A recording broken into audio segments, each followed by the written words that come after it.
Bueno, dice sistema de resonancia magnética, nada más, pero bien.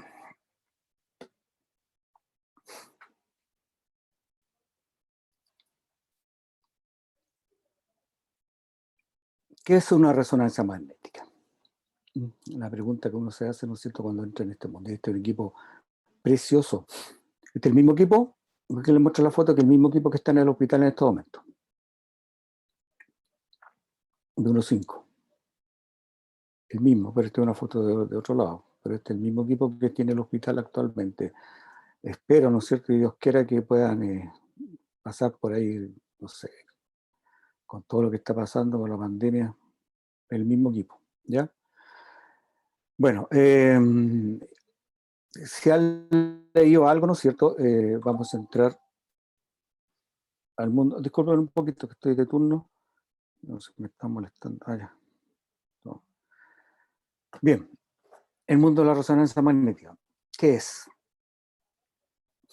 Es completamente diferente, ¿no es cierto?, a lo que es con respecto al escáner, ¿ya? Con respecto a lo que es la imagen, cómo se obtiene, ¿ya? Generalmente acá la imagen por resonancia magnética, o la imagen por resonancia magnética, se obtiene a través de campos magnéticos, ¿ya? A través de campos magnéticos, y que se van generando también pequeños campos a través de gradientes magnéticas, ¿ya? Entonces, este diagnóstico, además de los campos que se van creando con gradientes magnéticas, también se utilizan ondas de radiofrecuencias, ¿ya? Para generar una imagen, ¿ya? En el mercado generalmente existen diferentes tipos de campos de equipos, ¿no es cierto?, con diferentes intensidades. Hay equipos que son de 3 telas, ¿no es cierto?, de unos 5 telas, de 2 telas y de 0,5 telas. La intensidad del campo magnético es importante actualmente con respecto a la obtención de la imagen, especialmente del cuerpo humano, especialmente en la parte que es el sistema nervioso central. El Ministerio de Salud generalmente no acepta equipos que tengan menos de 1 Tesla, ¿ya? Especialmente para el sistema nervioso central, lo que es el cerebro y la columna. El mínimo son 1,5, ¿ya? Para poder utilizarlo como equipo para diagnóstico de imagen. Y los diseños, en cuanto a la forma del diseño, existen diseños los que son mal llamados cerrados, ¿no es cierto?, que son cilíndricos generalmente, y los abiertos, como estos que están acá, ¿ya? Este también es abierto, de otra forma, ¿no es cierto? Pero actualmente los que se están utilizando para tener un telaje de 1,5 hacia arriba son los cilíndricos, o mal llamados cerrados. Pero no es cerrado porque siempre, si ustedes se fijan, es un gantry bastante gigante con respecto a, muy parecido al escáner, pero el túnel mide 1 metro, ¿ya? Mide 1 metro, a diferencia, ¿no es cierto?, del escáner. Pero es abierto al otro lado. Si ustedes miran, uno atraviesa y puede mirar al otro lado. No es cerrado, sino es cilíndrico, ¿ya? En el mercado existen diferentes intensidades y esto va dependiendo, ¿cierto?, con respecto a la imagen. Un equipo con un telaje de 0,5 Tesla, la resolución de la imagen no es buena, ¿ya? Generalmente el 0,5 Tesla se ocupa para la parte que es músculo esquelético, como rodillas, manos, tobillos, codos.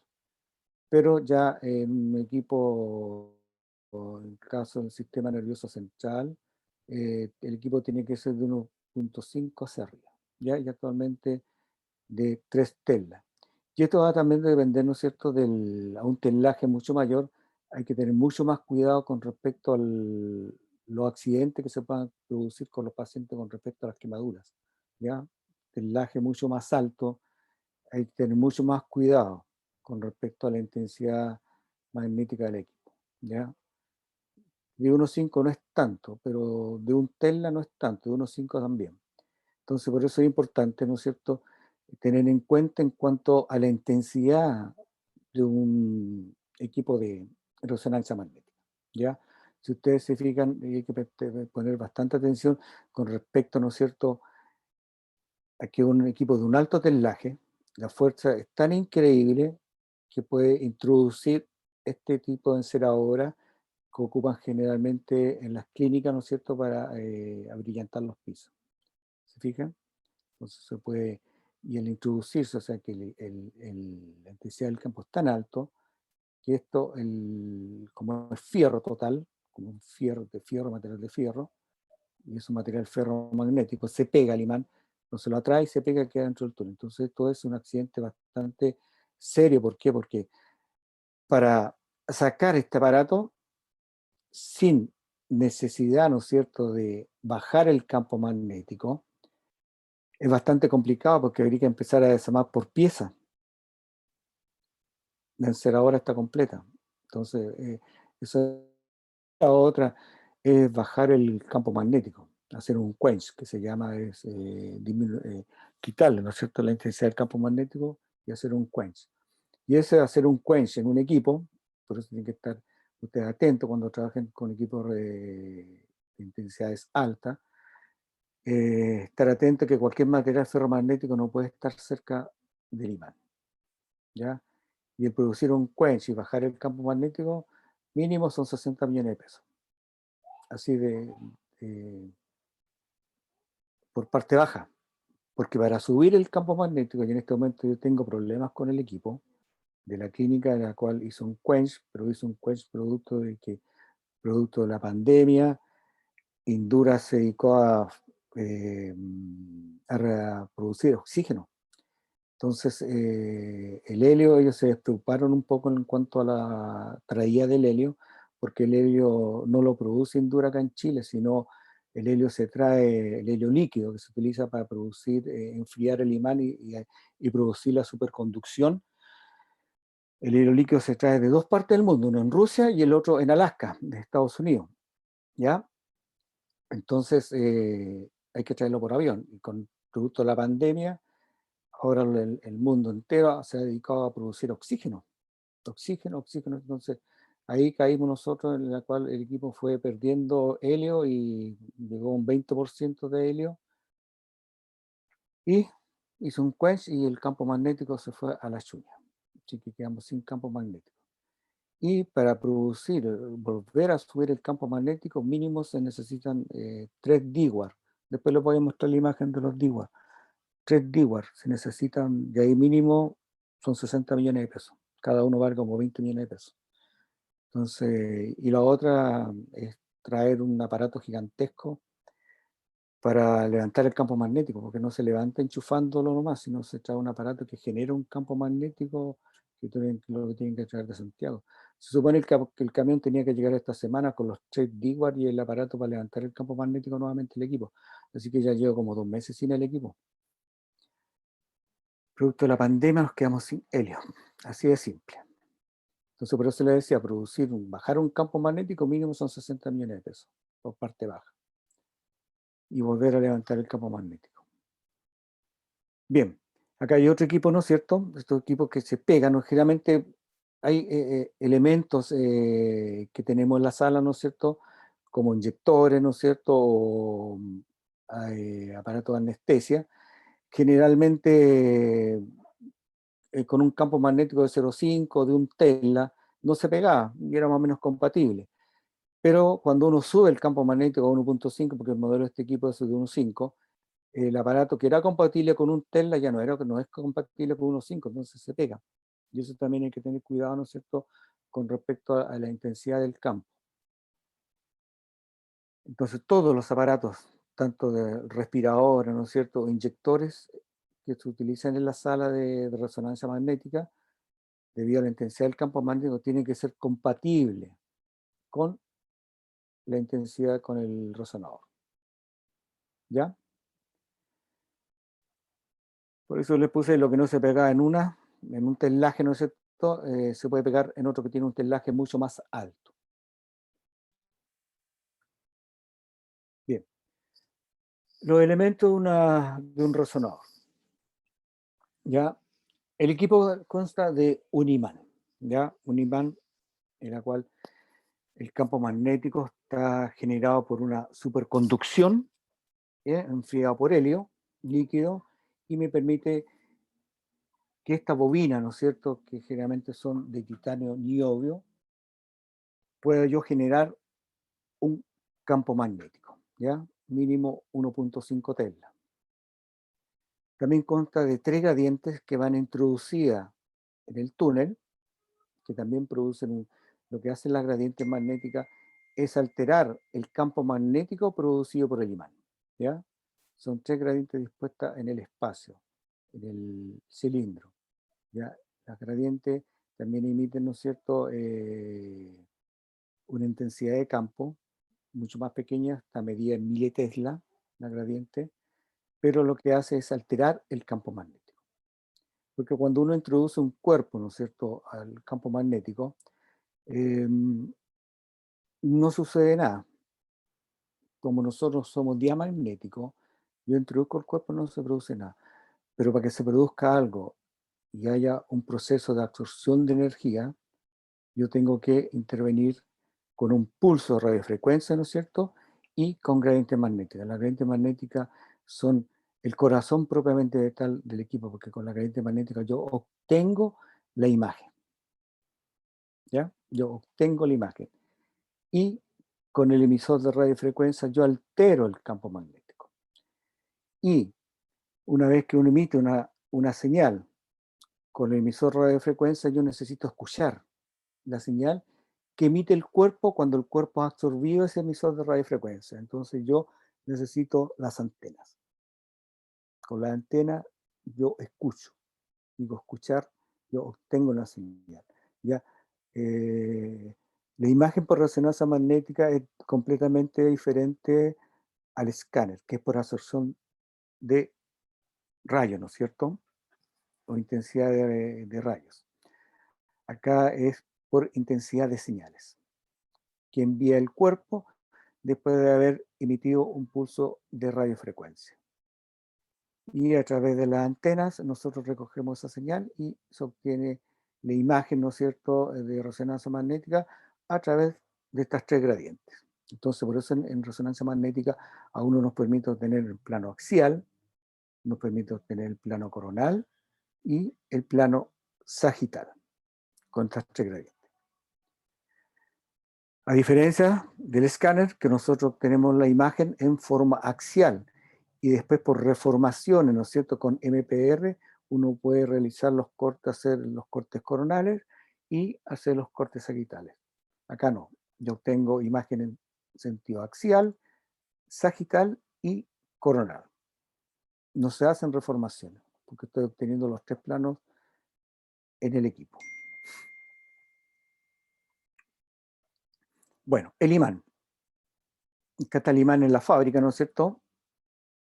Se está construyendo, es un cilindro,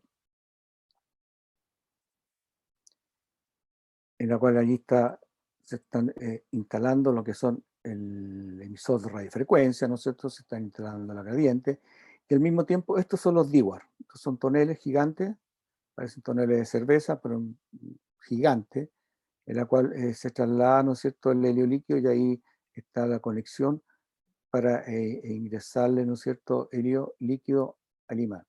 Una vez ingresado el helio líquido, después se levanta el campo magnético, ¿ya? Está en el proceso de fábrica, propiamente, o de instalación, mejor dicho, de un imán en una clínica. Y acá está lo que es la fábrica propiamente tal, del cilindro, ¿no es cierto?, con el devanado. Bueno, el imán, ¿no es cierto?, una vez que está levantado el campo magnético, la distancia, ¿no es cierto?, que uno tiene con respecto al punto central del imán, ahí está el gancho, está la camilla, la intensidad, ¿no es cierto?, la distancia es inversamente al cuadrado de la distancia. Lo que quiero decir, que mientras más distancia, ¿no es cierto?, yo voy a tener menos intensidad de campo magnético. Entonces, si yo me acerco propiamente tal, al punto central, ¿no es cierto?, el eje central del imán, voy a tener mucho más intensidad de campo magnético. O sea, si cualquier objeto metálico que yo ande trayendo una tijera o algo metálico, el equipo lo va a traer. A medida que yo me aleje, ¿no es cierto?, del isocentro del imán, el telaje va disminuyendo. Y se fijan que está, mientras más cerca voy a tener una reacción de intensidad del imán de 200 militesla, pero a medida que voy alejando, en cuanto a la distancia en metro, se fijan,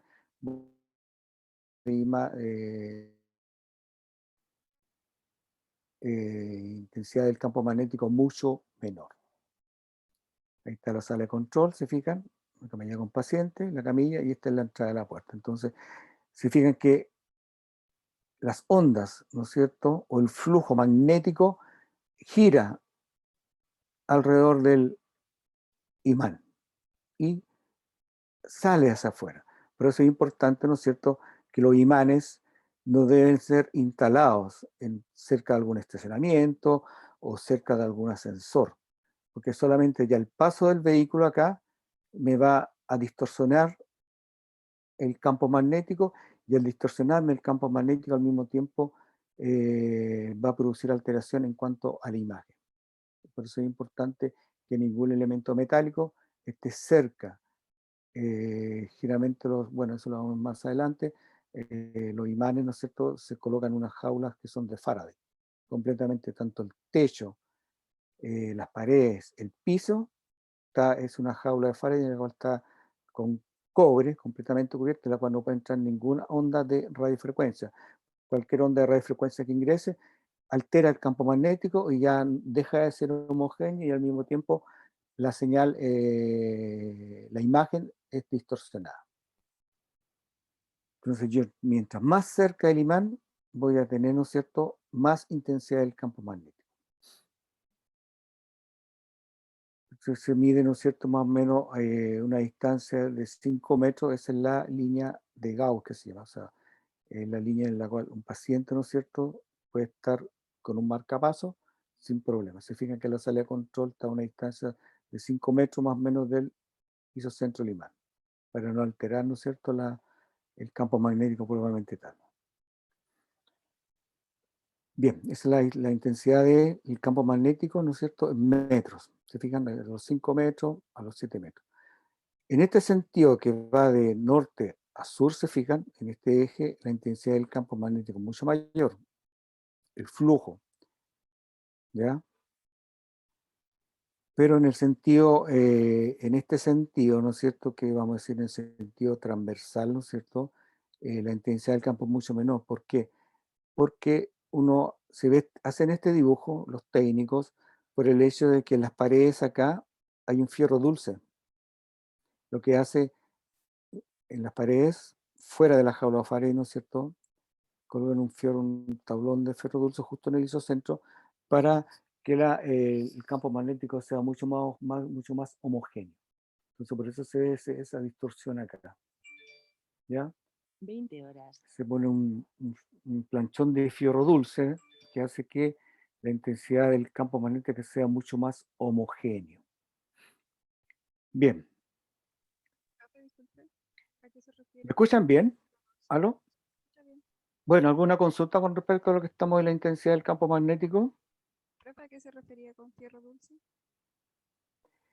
Que es un fierro, el material le llaman fierro dulce. ¿Por qué? Porque es un fierro que no es ferro magnético. Entonces lo que hace, ¿no es cierto?, no atrae, no atrae las fuerzas del campo magnético, las líneas de fuerza del campo magnético, sino simplemente las concentra. Y hace que el flujo, ¿no es cierto?, el fierro dulce hace que el flujo del campo magnético se concentre mucho más. ¿Se fijan? Por eso aparece doblado y se concentre, no se desplace más hacia afuera. Eso acá. Entonces, Profe, ¿y de qué está hecho ese fierro? es fierro dulce, pero no es ferro magnético. Es como un fierro, es un latón, pero le llaman fierro dulce. Ahora, si tú me preguntas el compuesto, el número atómico, esas cosas, no lo sé. Pero es un latón de fierro dulce, así le llaman. Y no es ferro magnético. Simplemente lo que hace, ¿no es cierto?, no atrae, lo que hace es concentra las líneas de campo, nada más.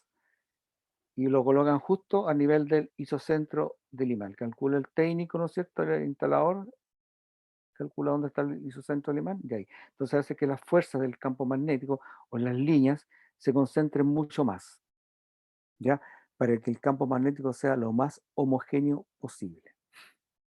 Igual que en las puertas también tienen material, un fierro son de latón, ¿ya? Pero es un latón que no es ferromagnético, parecido al aluminio, ¿ya? El acero quirúrgico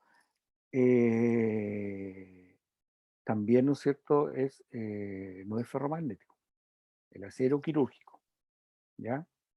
Bueno, actualmente los materiales que se utilizan, ¿no es cierto?, en las operaciones o los en la parte, ¿no es cierto?, de traumatología, es titanio. Y el titanio, ¿no es cierto?, es compatible con resonancia. Lo único que pasa es que un elemento, una cadera con titanio, simplemente no se obtiene señal de ahí, nada más que eso, ¿ya? Pero no se pega al imán. Profe, ¿qué era lo que pasaba en la línea roja del campo? Esa es la línea de los 5 Gauss que le llaman. Ah, me olvidé explicarlo. Esa es la línea segura. La línea roja es la línea segura, que es los 0,5 militesla. Entonces es la línea segura. Pero las líneas, las fuerzas del campo magnético, las líneas, ¿no es cierto?, van mucho más allá. Pues cuando yo me alejo más, ¿no es cierto?, ya a una distancia casi de 7 metros, se fijan, ya la intensidad del campo magnético es mucho menor, de 0,1 militesla. Y la línea roja, que es la línea de los 5 Gauss que le llaman, que es la línea segura. O sea, si yo tengo un paciente con un marcapaso, ¿no es cierto?, la persona puede estar acá en la puerta sin problema. Pero ya cuando se acerca, bueno, ahora actualmente los marcapasos son compatibles con resonancia, o cualquier elemento metálico, ¿no es cierto?, que yo tenga, no se va a traer con tanta fuerza. Si ando con una tijera y yo me acerco a la línea de los 5 Gauss a esta altura, que a los pies de la camilla, la tijera no va a volar. Pero si yo me acerco, ¿no es cierto?, fuera de esa línea, me acerco a la línea negra, ¿no es cierto?, a la línea de los 10 militesla, la atracción del campo magnético va a ser mucho mayor. Imaginen, mucho más cerca, a los 200 militesla, la tijera vuela. O igual que un Profe, destornillador. y eso tiene que ir delimitado en la sala? Generalmente va delimitado por la camilla. Porque algunas veces yo he tenido que hacer resonancia magnética con oxígeno. Entonces yo sé que la línea de los 5 Gauss está de la camilla un metro más atrás. De la camilla un metro más atrás. Entonces yo sé que ahí puedo poner cualquier equipo que no sea compatible con resonancia y no me afecte las líneas del campo magnético. Digo, no me afecte la homogeneidad del campo magnético. Lo importante acá, para obtener una buena imagen, que el campo magnético debe ser lo más homogéneo posible. Si la homogeneidad falla, la imagen es horrible. Simplemente sale artefactada, con artefacto. Por eso es importante que ustedes conozcan, ¿no es cierto?, que la línea segura es la línea de los 5 Gauss o 0,5 militesla. Pero me refiero, profe, a de que si eso debe estar en norma, o sea, obligadamente tiene que estar delimitada o no es No, necesario. no es necesario. No es necesario, por eso debe ser que al pie de la camilla, cuando la camilla está fuera del ganche, ¿no es cierto?, la camilla ahí, yo sé que ahí tengo la línea de los 5 Gauss un metro más atrás. Con respecto a este punto que está, que es el isocentro del imán. Acá en el isocentro del imán, las líneas del campo magnético, acuérdense que las líneas fluyen a través del túnel. Bueno, este es un dibujo en plano, pero las líneas del campo magnético fluyen por todos lados y giran, van girando, ¿ya? Acá tengo la mayor intensidad del campo magnético, que vendría a ser, dependiendo del campo magnético, ¿no es cierto?, de 1,5 tesla, que un tesla son 10.000 Gauss. Un tesla son 10.000 Gauss. Entonces, 1,5 tengo 15.000 Gauss de intensidad de campo magnético. No está delimitado. Si tú me dices está delimitado en el piso, no está delimitado. Sé que la distancia de los 5 Gauss es exacta, ¿ya? Un metro más atrás de la... Entonces, si yo tengo un elemento metálico, por ser tu oxígeno, que es ferromagnético generalmente, de fierro, no va a volar. No va a volar, pero siempre hay que evitar que el tanque de oxígeno sea compatible con el resonador. con la intensidad del campo magnético, es importante. O sea, todos los elementos que ustedes utilicen dentro de la unidad de la sala del campo magnético, donde está el equipo, tienen que ser compatibles con resonancia, con la intensidad del campo, eso es importante, siempre. Claro, yo les digo que algunas veces yo he introducido un tubo de oxígeno, pues no tengo tubos de oxígeno que sean compatibles con el resonador, entonces el paciente necesita oxígeno para poder realizarse el examen. Entonces yo por eso, yo sé que en este punto voy a poner en forma segura, el tubo de oxígeno no va a volar para allá. Pero si yo me acerco, la intensidad del campo aumenta. Entonces si yo pongo el tubo de oxígeno acá, se va a pegar.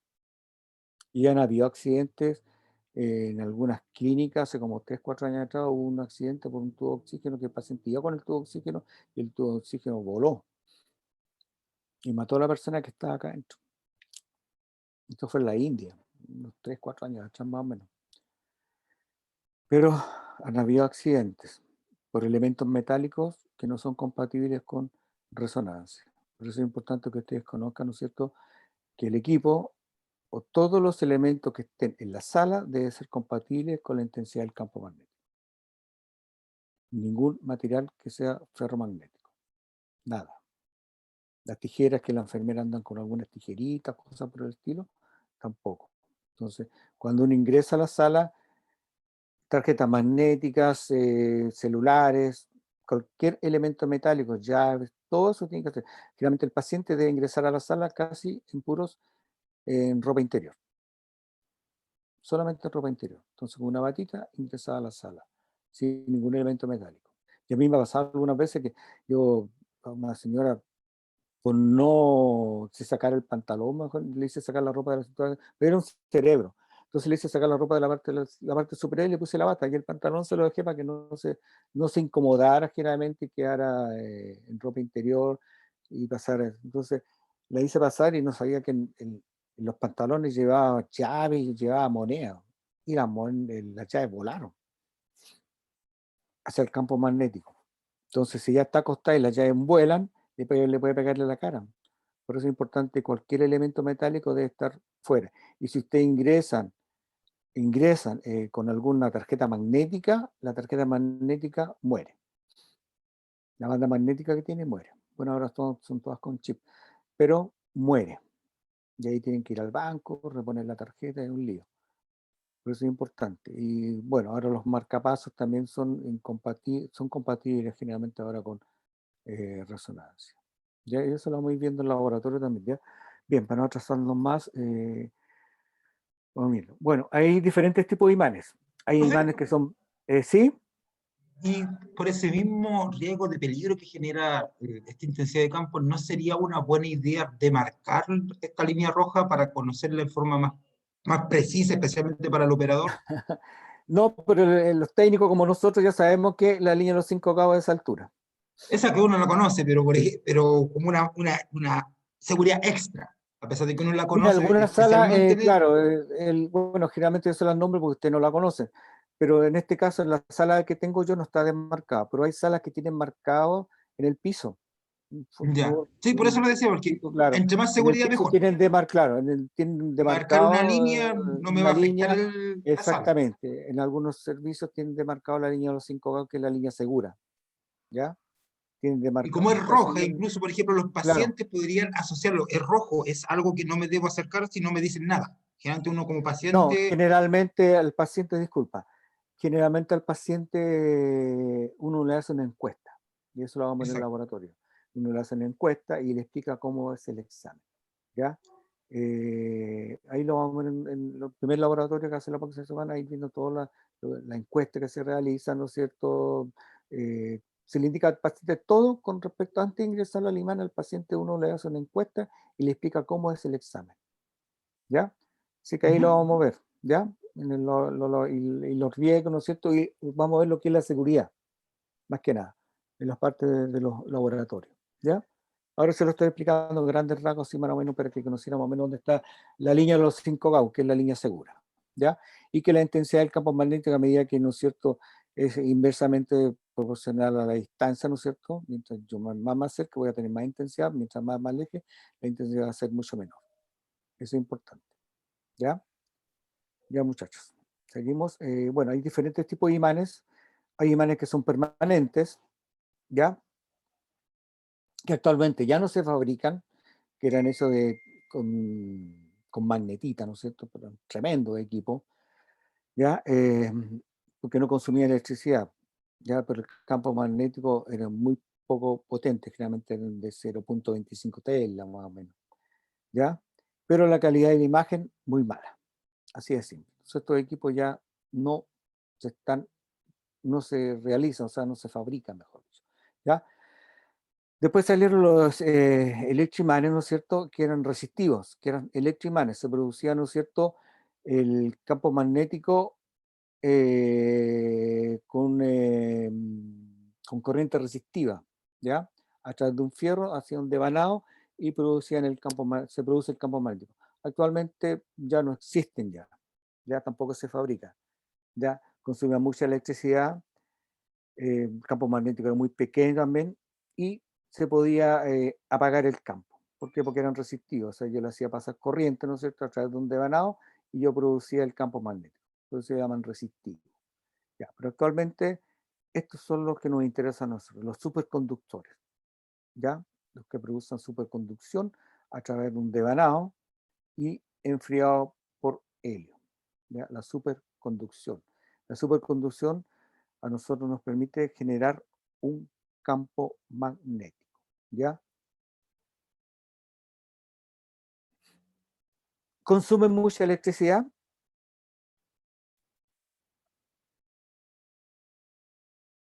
No, no consume mucha electricidad, porque cuando yo subo el campo magnético, ¿ya? El campo magnético, la superconducción, el campo magnético queda generado y los electrones giran, giran, giran, giran en el devanado, ¿no es cierto?, produciendo la superconducción y nunca muere. Mientras yo lo tenga con helio líquido, la superconducción y el campo magnético levantado queda por la eternidad. Se dice, ¿no es cierto?, que más o menos la intensidad del campo magnético producido por la superconducción, la intensidad de ese campo puede durar hasta baja un 0,1% en 100 años. Cero, la intensidad de ese campo magnético producido por la superconducción en 100 años baja un 0,1%. Una vez que yo levanto el campo magnético, produzco, ¿no es cierto?, la intensidad del campo, la línea de fuerza, no consume electricidad, porque yo ingresé, ¿no es cierto?, le meto electricidad y produzco la superconducción. Y al producir la superconducción, produzco un campo magnético, en la cual la línea de fuerza, ¿no es cierto?, giran alrededor de acá del campo magnético. ¿Consumen helio? Sí, los equipos antiguos, como el que tenemos en la clínica, ¿ya? Un equipo antiguo donde el consumo de helio es alto, ¿ya? Y debe recargarse más o menos cada 4 meses o 5 meses. No debe bajar más del 30%, en este momento el equipo lo tengo en un 15%, está a punto de calentarse. Cuando un equipo baja mucho el helio, se puede calentar, ¿no es cierto? Bueno, con el campo magnético está bajo, y baja mucho el helio, se empiezan a calentar, ¿ya? Y un equipo calentado, recuperarlo es bastante costoso. En este momento estoy en el límite. ¿Ya? ¿Es el consumo de helio actualmente con los equipos antiguos? Sí. Pero actualmente los equipos modernos, producto que el helio está escaso, el helio líquido, acuérdense que yo les dije que se produce solamente en 2 partes del mundo, que es Rusia y en Alaska, ¿ya? Está el consumo de helio en los equipos modernos es mucho más bajo. Generalmente un equipo actualmente moderno, generalmente el consumo de helio, la carga que se realiza es una vez al año. Entonces se abaratan los costos. Cargar un equipo, inclusive hay equipos como el equipo de la Siemens, ¿no es cierto? El último que sacó la Siemens, que realmente tiene una carga cada 3 años de helio.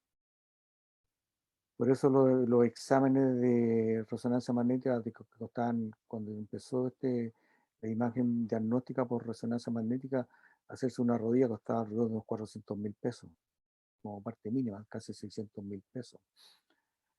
Pero ahora ya esos precios bajaron, para un paciente por FONASA para hacerse una rodilla paga 56.000 pesos. Producto que esto es el gasto, el consumo alto que tiene el equipo, el helio. El helio es caro. ¿Ya? Entonces imagínate, 400.000 pesos se cobraba antes de forma particular porque FONASA no lo tenía codificado porque eran muy altos los valores. Yo estaba hablando de 10 años atrás, 10, 15 años atrás. Costaba 400.000 pesos, pero ahora el paciente paga 56.000 pesos para hacerse una rodilla, entonces es harta la diferencia. Bueno, la clínica Las Condes, ¿no es cierto? O la clínica alemana, hacerse una resonancia es carísimo. Es sumamente caro. De ahí te cobran 400, 600.000 pesos, en forma particular. ¿Por qué? Porque te hacen el examen al momento y te entregan el examen en 2, 3 horas, te entregan el informe. Entonces, es otro mundo también. Bueno, al tener un equipo con superconductores, ¿no es cierto? Un campo magnético mucho más potente, son equipos mucho más homogéneos, ¿ya? Y al mismo tiempo la calidad de la imagen es mucho mejor. Yo les dije recién que un alto telaje, 1.5, 2 telas o 3 telas, la calidad de la imagen mejora, ¿ya? Porque tengo mucho más señal que un equipo de 0.5. Obtengo mucho más señal. Bueno, acá les he puesto un resonador que solamente es de rodilla. Ya, estos son electros resistivos. Solamente para rodillas, solamente extremidades. ¿Se fijan? Son bastante cómodos, solamente hacer rodilla o tobillo, nada más. O extremidades. Bien, pero los equipos que me interesa a nosotros, ¿no es cierto?, es que están en los hospitales. El imán superconductor.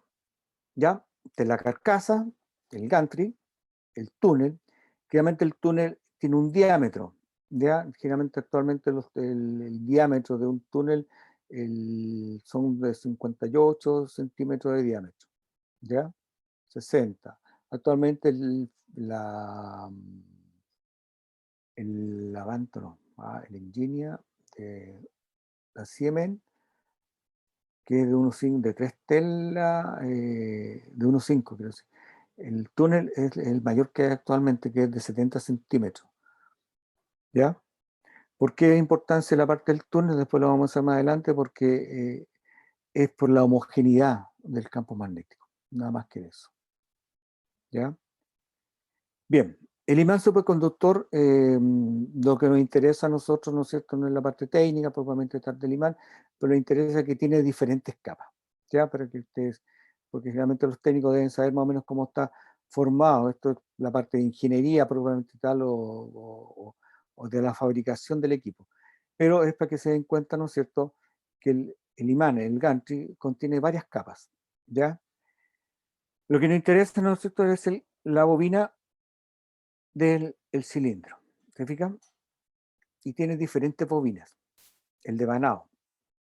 Hay una bobina que es una bobina que me permite a mí homogeneizar el campo magnético. Por eso se le llama bobina de Schimming. Si ustedes lo llevan a la traducción en el español, no existe. Simplemente esto va asociado a lo que es la homogeneidad del campo magnético. ¿Ya? Entonces, para que el campo magnético sea lo más homogéneo posible, debe haber una bobina de Schimming. La otra bobina que viene después, ¿no es cierto?, es la bobina de gradiente que está instalada, ¿ya? La bobina de radiofrecuencia, a eso me refiero, ¿ya? La bobina de radiofrecuencia, la bobina de gradiente, después hay una capa aislante, un vacío, ¿ya? Hay una bobina que es la bobina del campo magnético principal, hay una bobina secundaria, que le llaman secundaria, que me permite a mí que la corriente en este sentido, si lo vamos a ver en la parte técnica, esta bobina secundaria produce un campo magnético contrario a la bobina del campo magnético principal. O sea, la electricidad en este caso, si va en este sentido, la otra bobina la tira en el sentido contrario, porque es para homogeneizar el campo magnético y obtener las líneas de fuerza, ¿no es cierto?, del campo magnético sean lo más homogéneo posible. ¿Ya? Y todo este devanado del campo magnético principal, la bobina, el campo magnético secundario, que se le llama, o la bobina secundaria, va enfriado por helio. Tenemos la bobina de gradiente de Schimming, la gradiente magnética, ¿no es cierto? Y los pulsos de la bobina de radiofrecuencia. Va enfriado por helio líquido. El celeste va enfriado por helio líquido. Entonces, para producir la superconducción, yo necesito, ¿no es cierto?, que el devanado de este campo, de este devanado de este hilo, ¿no es cierto?, de conductores que va enrollado, ¿no es cierto?, en este tubo, tengo que enfriarlo. Y para que se produzca la superconducción, yo tengo que tener helio líquido a 4.5 Kelvin. ¿Ya? Esa es la temperatura. A 4.5, a mí me permite que el conductor, al hacerle pasar una corriente, una electricidad, a mí me produce la superconducción y me crea un campo magnético. Entonces necesito enfriar el sistema. Bueno, después hay un vasoaislante y al mismo tiempo hay nitrógeno para enfriar, ¿no es cierto?, más el imán, porque acá el calentamiento que se produce es producto del que la corriente está girando alrededor constantemente para mantener el campo magnético, esto se calienta. Entonces tiene varias capas aislantes y también lo enfriamos con nitrógeno líquido. Pero lo principal que ustedes conozcan es que hay una bobina de Schimming, hay una gradiente magnética y está el pulso de la bobina de radiofrecuencia y la bobina de gradiente. La gradiente magnética a nosotros nos permite obtener la imagen. El pulso radiofrecuencia a mí me permite, ¿no es cierto?, alterar el campo magnético en sentido lineal. Bueno, vimos lo que es el imán y sus partes, y lo otro, la gradiente. La gradiente a mí me permite, ¿no es cierto?, obtener la imagen. Entonces están dispuestas en el imán, que están acá, se fijan, están las gradientes magnéticas. Esto va introducido ahí, en el túnel, en el campo magnético principal, que es este, es el devanado principal, y va introducido, ¿se fijan? El imán va introducido, esto va introducido en ese túnel. Después del campo magnético, de la bobina de campo magnético, va introducido al medio, ya también con un túnel, ¿se fijan? Entonces acá van las bobinas de gradiente. Y las gradientes, o las gradientes magnéticas, ¿no es cierto?, a mí me permite obtener la imagen y están dispuestas en el espacio, en los tres ejes del espacio. De la entrada del túnel a la salida del túnel, solo vamos a hablar de sur a norte, ¿no es cierto?, de norte a sur, o de pie a cabeza, ¿ya? De pie a cabeza, vamos a tener las bobinas que son las en el eje Z, en este sentido. Una acá y la otra acá. Después en el sentido de derecha a izquierda, que vendría a ser el eje X, ¿se fijan? De derecha a izquierda, en el eje X hay dos bobinas más, que están paralelas, ¿se fijan? De derecha a izquierda. Y después está antero-posterior, que son el eje Y. Entonces está dispuesta en los tres ejes. Esta bobina de gradiente es el corazón del equipo, ¿ya?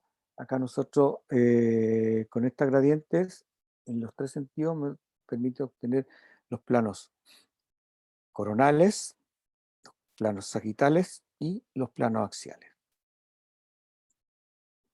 Después más adelante vamos a ver cómo funciona la gradiente, ¿ya?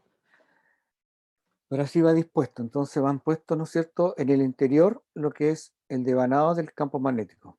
Acá con esto nosotros producimos, ¿no es cierto?, el campo magnético, y acá va introducida después viene la bobina de frecuencia, ¿no es cierto?, y después viene la gradiente magnética, que nos permite obtener la imagen dentro del túnel. Entonces las gradientes, si lo vemos por fuera, ¿no es cierto?, vamos a tener de pie a cabeza, se fijan, a ambos extremos. En el eje Z, de derecha a izquierda, o RL, ¿no es cierto?, de derecha a izquierda, para obtener acá los cortes axiales, obtener los cortes sagitales, y la otra que es antero-posterior. ¿Se fijan? Así están dispuestas las gradientes dentro de lo que es el túnel. Pues la gradiente, si la vimos recién, están ahí, están los conectores y ahí está el túnel. Eso va introducido dentro del campo magnético principal, que es de color fucsia. Y en este sentido va la gradiente magnética. Antero-posterior, X y Z. En los tres ejes del espacio. El emisor de radiofrecuencia va introducido dentro del magneto, que es este. El emisor de radiofrecuencia. ¿Se fijan? Va el emisor de radiofrecuencia introducido en el campo magnético y después viene la gradiente. Entonces lo que hace el emisor de radiofrecuencia es alterar el campo magnético, emite, son pulsos en forma selectiva para obtener las distintas secuencias que nosotros va a depender de las distintas secuencias que nosotros vamos a obtener para obtener la imagen, tanto si está potenciada en T1 y si está potenciada en T2, si está en densidad protónica, ¿no es cierto?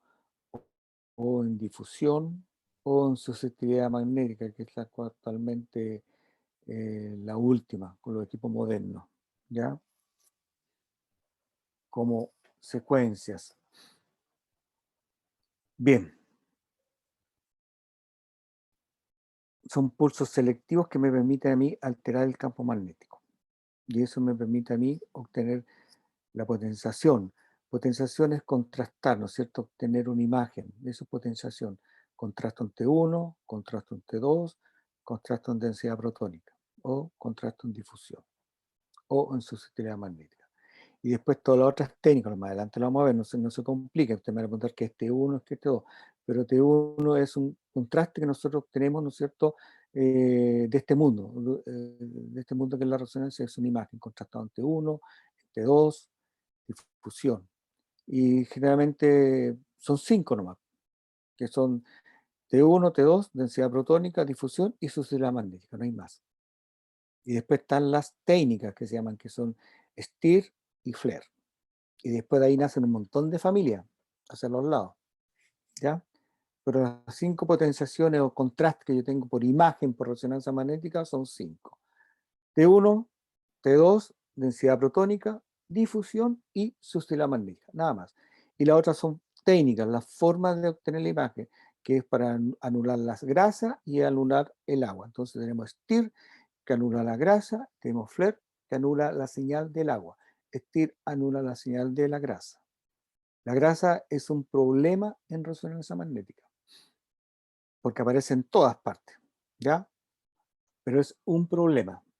Entonces tenemos que realizar secuencias o técnicas en la cual yo necesito eliminar la grasa, que la grasa no dé señal. Eso lo vamos más adelante, ¿ya? No se preocupen, yo como que me estoy adelantando, pero la imagen obtenida en STIR o en FLARE. En FLARE hace que la señal del agua no dé señal. Bien, el emisor de radiofrecuencia, ¿no es cierto? Está el imán, está la bobina de frecuencia, ¿se fijan? Y está el emisor de radiofrecuencia. Esa es la configuración que tiene dentro del imán, produciendo el campo magnético principal, ¿no es cierto? La intensidad es las líneas de fuerza, el campo magnético. Después viene la bobina de gradiente y después la bobina de radiofrecuencia. Esta bobina de radiofrecuencia lo que hace es alterar el campo magnético, ¿ya? Y la bobina de gradiente a mí me permite, ¿no es cierto?, seleccionar los cortes, seleccionar el plano, ¿ya? Eso nos permite la bobina de gradiente. Y así obtener la imagen a través de escuchar todo eso, ¿no es cierto?, que emite el pulso radiofrecuencia, que altera el campo magnético.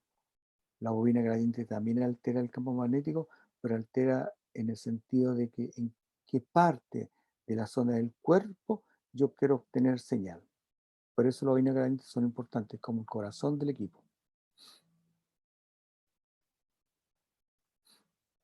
Bueno, la gradiente magnética, la vamos a ver rápidamente, ¿qué razón todo bastante? Son 20, 30 años, estamos bien. Las gradientes. Yo he dicho, ¿no es cierto?, que la gradiente es el corazón propiamente tal del equipo. Entonces nos permite obtener la imagen tanto en coronal, sagital y axial. Con esto yo puedo determinar, dependiendo del eje que yo ocupe, ¿no es cierto?, son 3 gradientes. En el sentido coronal, sentido sagital o en el sentido axial. Y están dispuestos en esta forma en el equipo.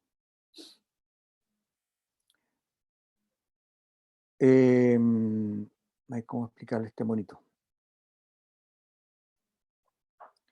Cuando yo mando un pulso de radiofrecuencia, lo primero que hace es el pulso de radiofrecuencia, son pulsos selectivos, dependiendo de la potenciación que yo quiera obtener o la imagen que yo quiera obtener, si está en T1 o en T2, ¿ya? El pulso de radiofrecuencia parte, ¿no es cierto? Y al mismo tiempo parte la gradiente magnética, ¿ya? Generalmente la gradiente magnética lo que hace es alterar el campo magnético dependiendo del sector que yo quiera obtener la imagen, ¿ya? Entonces yo con la gradiente magnética a mí me permite seleccionar el corte, ¿ya? Seleccionar el corte, ¿no es cierto? Seleccionar la zona que yo quiero obtener la imagen o la rodaja, y se hace a través de las gradientes magnéticas, en sentido coronal, sagital y axial. Entonces las gradientes magnéticas actúan en forma lineal. Cuando uno manda, ¿no es cierto?, ya está alterado, viene el pulso de radiofrecuencia, el pulso de radiofrecuencia son pulsos selectivos, lo vamos más adelante, no se preocupen, que son pulsos selectivos de 90 y 180 grados, ¿ya? Y dependiendo de ese pulso, si son 90, 180, 90, 180, va a ser una secuencia que está realizada con spin echo o turbo spin echo, ¿ya? Eso lo vamos más adelante, así que no se preocupen. Bien, lo que hace es alterar el campo magnético en forma lineal, ¿ya? Acuérdense que yo le he dicho que el campo magnético más o menos tiene 1 metro de alteración y tiene un isocentro. Entonces, cuando yo mando el pulso de radiofrecuencia, mando ese pulso selectivo dependiendo de la potenciación, si es T1 o T2, ¿ya? Se activa la gradiente magnética para seleccionar en los 3 ejes del campo, ¿ya? Selecciono el corte con una gradiente. Después selecciono y estoy alterando el sector que yo quiero obtener. En este caso yo quiero obtener a nivel de la pelvis. Con esta gradiente magnética yo estoy seleccionando este sector. Entonces mando la gradiente magnética en ese sector, ¿ya? Que son la gradiente magnética, la potencia actualmente, las quantum, las que tengo, o sea, las que tiene el equipo, son de 30 militeslas, lo que quiere decir que afecta el campo magnético de 30 militeslas por metro. Más o menos eso es lo que afecta, 30 militeslas por metro. Entonces, cuando yo elijo, ¿no es cierto?, campo magnético y mando la gradiente magnética, lo que hace el pulso de radiofrecuencia es alterar el campo magnético en este sentido. El sector que está hacia los pies, la intensidad del campo del pulso de radiofrecuencia comienza, ¿no es cierto? Acá la intensidad del campo magnético va a ser mayor, y a medida que pasa por el isocentro, vamos a tener la intensidad del campo propiamente tal, ¿ya? Que es el pulso de radiofrecuencia funciona de acuerdo al telaje del equipo. Acá en el isocentro del imán, ¿no es cierto?, yo necesito un pulso de radiofrecuencia, si es de 1,5 tesla, necesito que la precisión, ¿no es cierto?, la radiofrecuencia tenga una precisión, la radiofrecuencia sea de 63 MHz. Esa es la intensidad que necesito, la potencia, de 63 MHz. Voy a meter la parte física. Cuando yo introduzco, para que me entiendan un poquito más que nada, cuando yo introduzco un ser humano al campo magnético, ¿no es cierto?, y aplico un pulso de radiofrecuencia, la radiofrecuencia, la intensidad de radiofrecuencia tiene que tener 63 MHz para que me llegue al isocentro del imán. En el isocentro del imán tengo todo, la intensidad del campo magnético, tengo todos los espines. Cuando uno introduce el cuerpo humano, los espines, ¿no es cierto?, en este caso el protón del agua, los espines del núcleo, empiezan a procesar a 63 MHz. Y yo necesito una potencia de una radiofrecuencia de 63 MHz para alterar los espines, ¿no es cierto?, o los protones del agua. En este punto tengo 63 MHz, todos los protones procesando a 63 MHz. Cuando yo mando el pulso radiofrecuencia, ¿no es cierto?, altero el campo magnético. Acá los spins están a una precisión menor. A medida que yo me acerco al campo magnético, ¿no es cierto?, la precisión va a ser a 63 MHz, porque yo estoy mandando el pulso radiofrecuencia para alterar los spins, ¿no es cierto?, el cuerpo humano absorbe energía, los spins absorben energía y empiezan a cambiar de posición. Al cambiar de posición, ellos absorben energía. Cuando yo dejo mandar el pulso de radiofrecuencia, los spins regresan a la posición original, ¿ya? Eso lo vamos a ver más adelante, y en ese cambio que hacen, ¿no es cierto?, dependiendo de la posición 90 a 180, ellos eliminan la energía que es absorbida, y esa es la señal que uno obtiene de resonancia, ¿ya? Pero va a depender de en la fase que ellos se encuentren, o en la frecuencia que ellos se encuentren, ¿ya? Entonces, la intensidad del campo magnético, el pulso funciona de esta forma. La intensidad del campo magnético se altera, los espinos van a estar a una precisión diferente al campo al isocentro, y a medida que ellos se va alejando, ¿no es cierto?, o sea, se va hacia el norte, o hacia la cabeza, ¿no es cierto?, los espines en esta zona van a tener una frecuencia mucho mayor. Entonces, cuando yo le digo al equipo que yo necesito la señal de esta zona o la rodaja de esta zona, quiere decir que los espines que yo voy a necesitar van a estar muy cerca de la frecuencia central. Todos los espines que están fuera de la frecuencia central, que están con una frecuencia mucho menor, no voy a obtener señal. Y los espines que están con una frecuencia mucho mayor fuera del isocentro, el sector que yo quiero elegir, van a estar con otra precisión, van a estar fuera de fase, lo que quiere decir, ¿no es cierto?, que tampoco voy a tener señal de ello. Por eso es importante, eso es lo que hacen las gradientes. Alterar este pulso de radiofrecuencia que yo mandé, el sector que yo quiero elegir. Y lo que hace la gradiente magnética es decirle, ¿no es cierto?, con la gradiente magnética, es decirle al equipo que yo quiero 36 cortes o 32 cortes en este sector, ¿ya?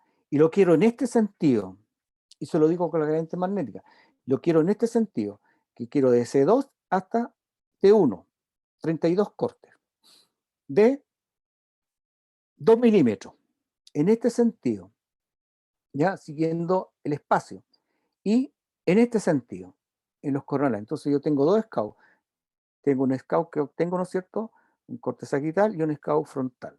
Entonces yo le estoy diciendo al equipo, después de emitir el pulso de radiofrecuencia con la gradiente magnética, yo le estoy diciendo al equipo que necesito 32 cortes, que lo necesito en este sentido, desde C2 hasta T1, con esta angulación y con esta angulación en el coronal. Eso le digo al equipo con la gradiente magnética, mandando el pulso de radiofrecuencia.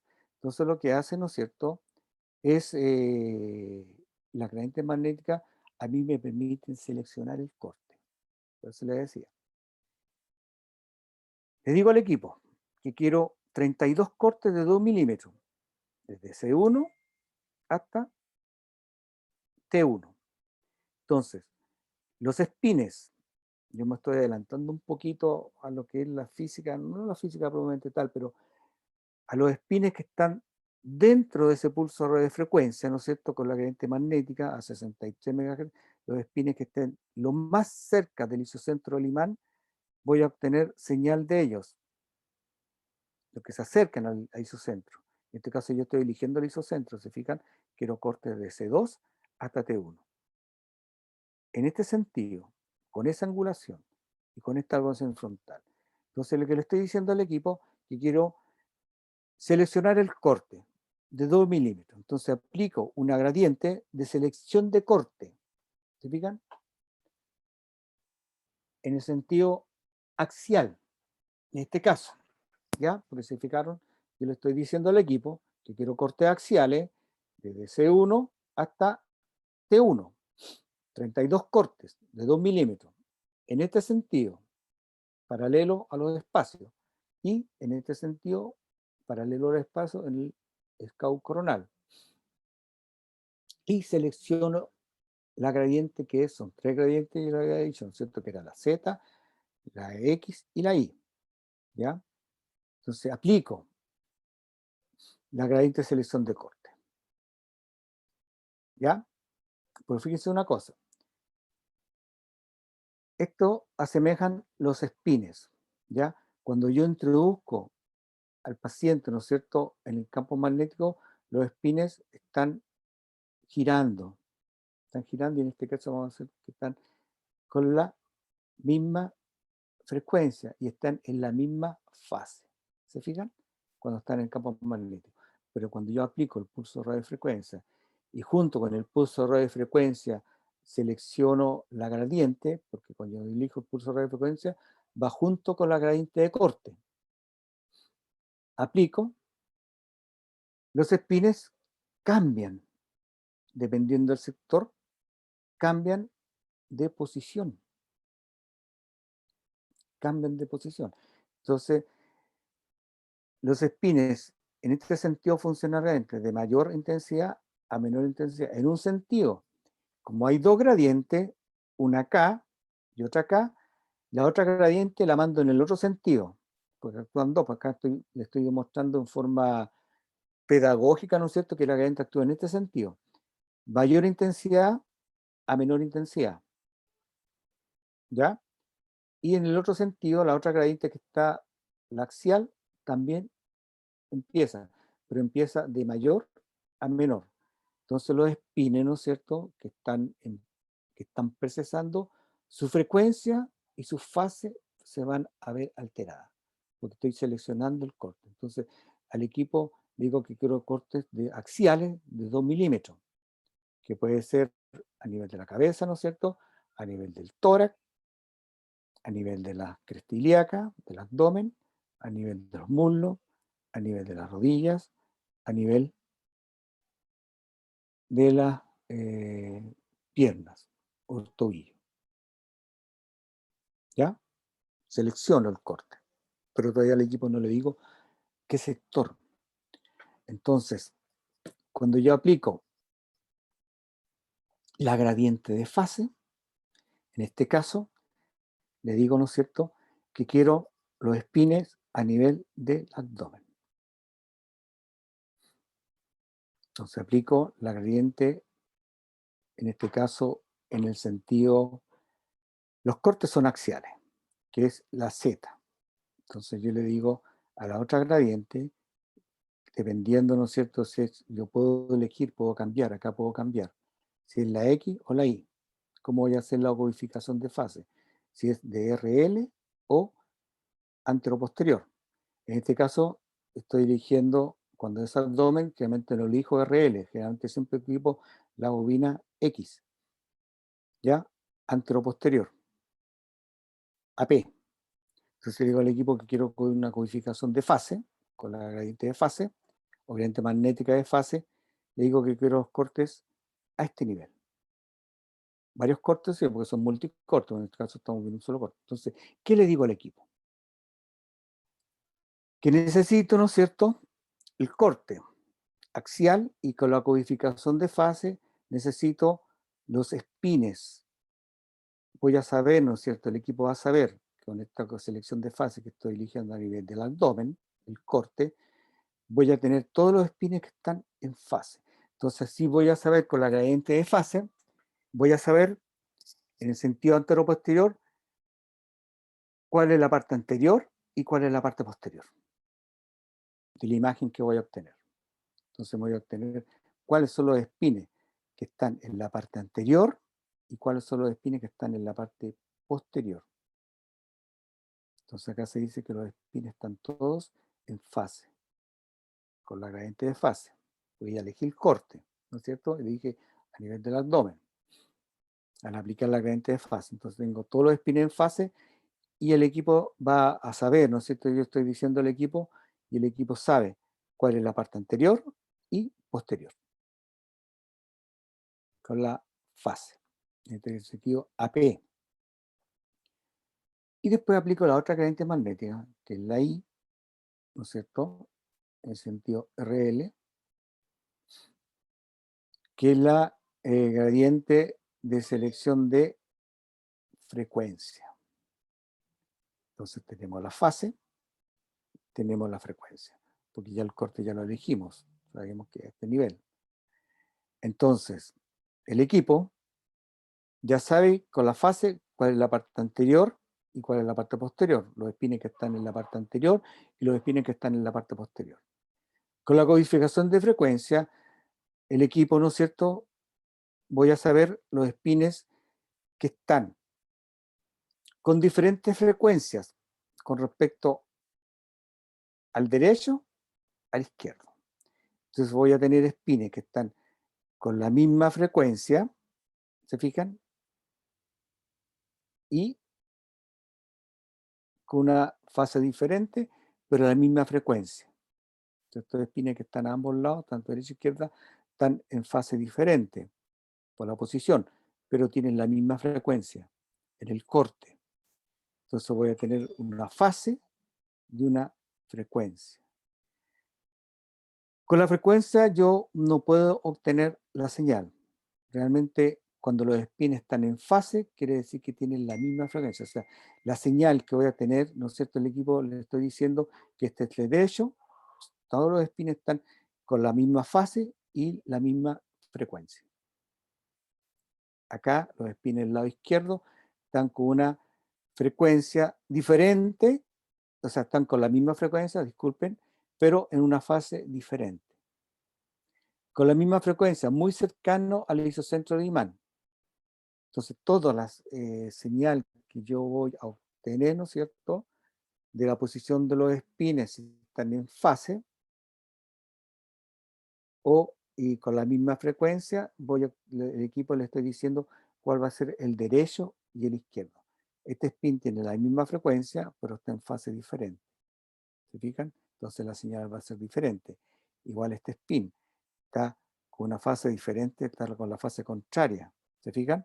Entonces tienen la misma frecuencia, porque estoy aplicando una gradiente de selección de frecuencia. Tienen la misma frecuencia, pero en fase diferente. Entonces la señal de acá, fíjense, hacia el lado del hígado, ¿no es cierto? Estos espines tienen, voy a formar la imagen de acuerdo a la fase de estos espines y a la frecuencia. Y eso es generalmente lo que hace el equipo. Ya sé cuál es el derecho y cuál es el izquierdo. Acá los espines, ¿no es cierto?, van a estar con una fase diferente, ¿no es cierto?, y con una frecuencia muy cercana a lo que es el isocentro, la frecuencia central que se le llama. Entonces voy a obtener otra imagen. Quizás voy a tener espines que están desfasados, entonces la imagen va a ser diferente. Cuando los espines están desfasados no obtengo imagen. Lo que quiere decir, ¿no es cierto?, que no está muy cercano al isocentro del imán. Yo tengo que estar muy cercano a la frecuencia central para obtener la imagen. Y si no hay imagen, ¿no es cierto?, no hay señal. O sea, si no están en fase, no hay señal. Entonces así obtengo cuál es el derecho y el izquierdo. Más o menos así actúan las corrientes magnéticas para que vayan entendiendo más o menos cómo sé cuál es la zona anteroposterior. Entonces ahí, de acuerdo a eso, la señal que emitan, ¿no es cierto?, los espines, cuando ya fueron alterados con la pulso de radiofrecuencia, va junto con la selección de corte. Después de un determinado tiempo, ¿no es cierto?, cuando el pulso de 90 a 180 y termina el pulso de 180, actúa la gradiente de fase, ¿ya?, que me permite seleccionar el sector donde voy a hacer el corte. Después que de un determinado tiempo aparece, ¿no es cierto?, la gradiente de frecuencia.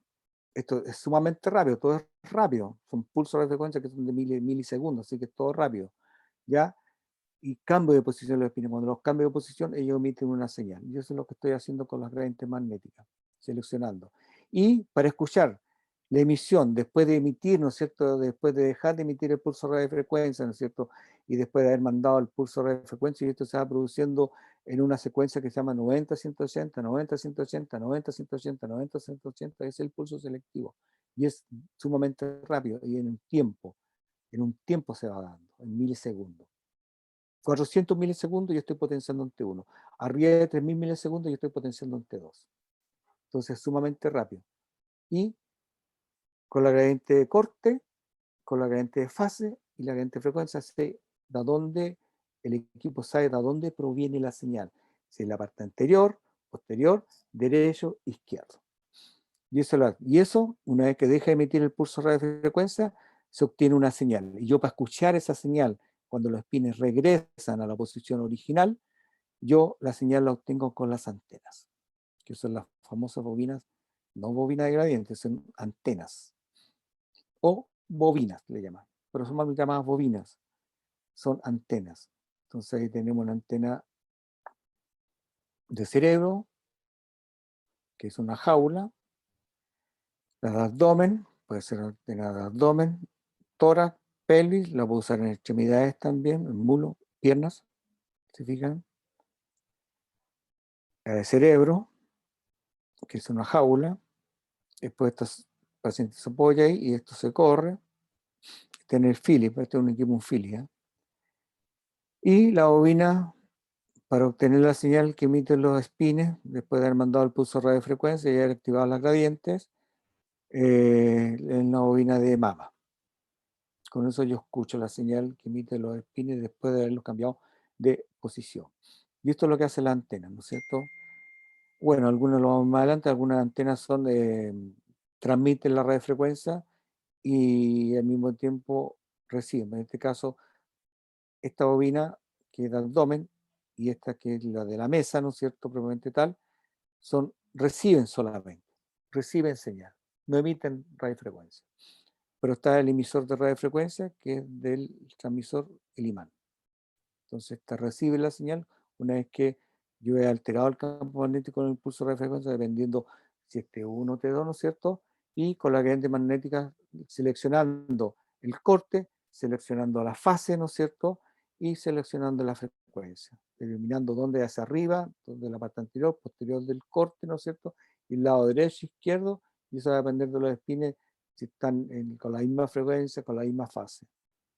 Generalmente la señal nosotros obtenemos que los espines tienen que estar muy cercanos a lo que es el isocentro del imán, que en este caso son 63 MHz.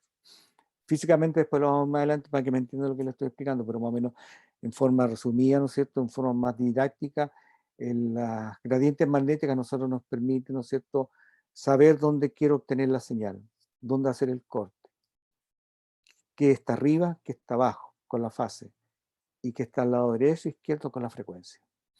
Más o menos en forma resumida. Bien. Y con la antena yo escucho la señal.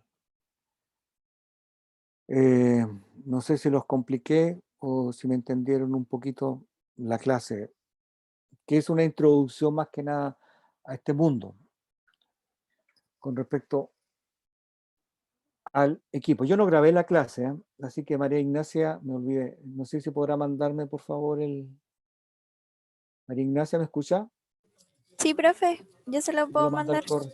al correo, por favor, después para subirla a la plataforma. Mira, no me preocupé de grabar, como no tengo formado el ELEM, no me preocupé de grabar. Ya. ¿Alguna duda con respecto a como una clase de introducción, lo que es el equipo, ¿no es cierto? El imán, los conductores o los tipos de imanes que existen, qué hace la gradiente magnética, qué hace el pulso de radiofrecuencia, por eso lo vamos a ver con las clases más adelante, muy cercano a la física más que nada, pero no tanto, ¿ya? Porque introducirnos en el mundo de la física, de la resonancia magnética, es bonito, y realmente todo esto se basa en lo que es la ecuación de Bloch. Y si empezamos a jugar con la ecuación de Bloch, ¿no es cierto? La ecuación de Bloch se basa en otra cosa.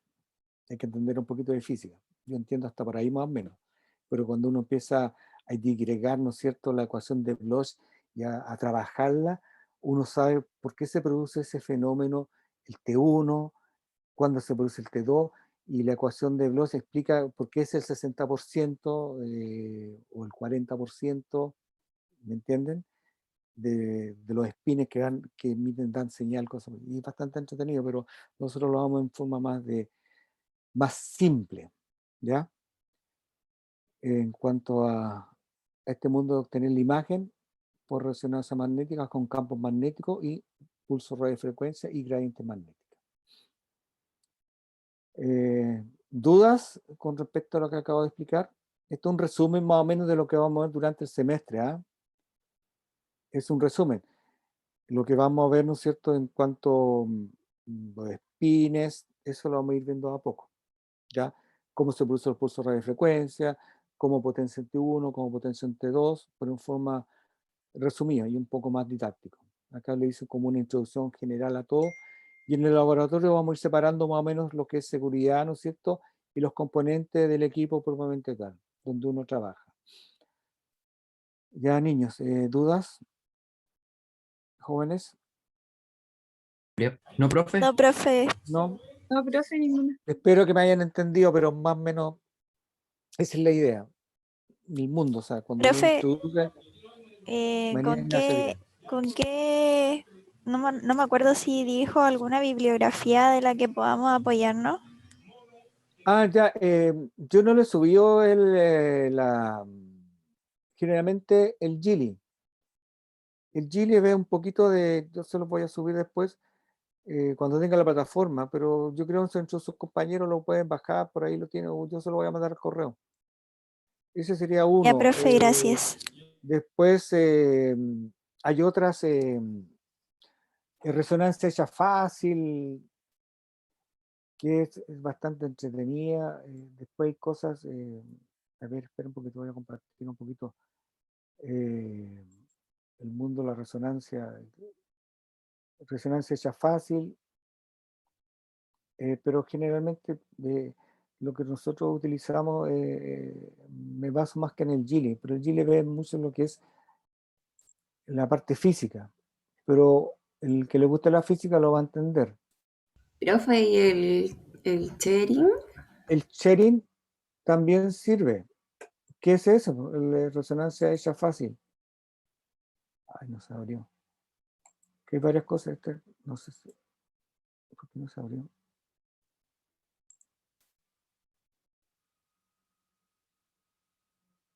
Tengo el otro computador, pero no se cargó. Ah, no se carga. ¿Y el serán? También.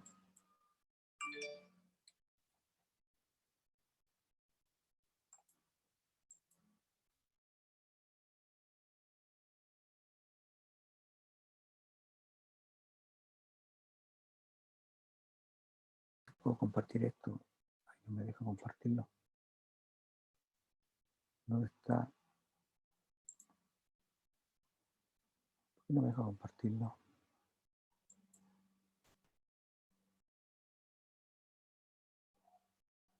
Están viendo toda la pantalla del equipo, pero tiene que ser una aplicación que es bastante entretenida. No sé si la pueden ver.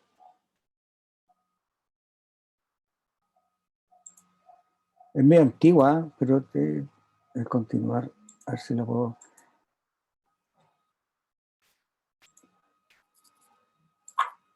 Eso. Es una aplicación bastante antigua y va explicando más o menos que somos completamente agua, que en su 60%, ¿no es cierto? Habla del átomo de hidrógeno. 21 horas. Y si uno comienza, ¿no es cierto?, a avanzar, empieza a explicar con palabras, y es bastante entretenida. Se lo voy a subir o mandar por correo, pero tienen que habilitar en los macros para que funcione. Entonces ahí tenemos el átomo, ¿no es cierto?, el hidrógeno, en la cual está el núcleo, y el átomo de hidrógeno está girando, ¿no es cierto?, en el núcleo. Con el hidrógeno tiene un solo electrón, ¿no es cierto?, y tiene una carga positiva que es el protón y el neutrón. Y generalmente en la resonancia magnética nosotros tenemos la obtención de la imagen, tiene que ser átomos que tengan el número másico impar, ¿ya? Para obtener la señal. Eso lo vamos a ver físicamente. Entonces el átomo de hidrógeno, el movimiento del electrón a través del núcleo, ¿no es cierto?, genera como un pequeño campo magnético. Pero acuérdense que el protón, su masa es mucho mayor que el protón, o sea, que el electrón. Y al mismo tiempo este movimiento que tiene el electrón, cuando empezó el estudio del cuarto número cuántico, que es el spin, ¿ya? Un movimiento de spin de los elementos del electrón, el estudio realmente de la resonancia comenzó con el electrón. Ahora, ¿por qué no se hace resonancia de electrón? el electrón, aparte de girar sobre el núcleo, en el eje de acuerdo al modelo atómico, ¿no es cierto? Porque nosotros lo que estamos viendo dentro del estudio, porque esto es mecánica cuántica más que nada, es física cuántica, entonces palpar realmente lo que sucede dentro del átomo, de acuerdo al modelo, ¿no es cierto?, de Bohr, dice que el electrón gira alrededor del núcleo, pero ¿será así?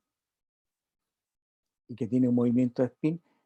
El electrón se comenzó, para el descubrimiento del cuarto número atómico, se comenzó con el estudio del electrón. Entonces se dijo que el electrón tenía un movimiento de spin, o sea, giraba sobre su eje. Y después se llevó al núcleo. Y tiene que ser de número másico impar.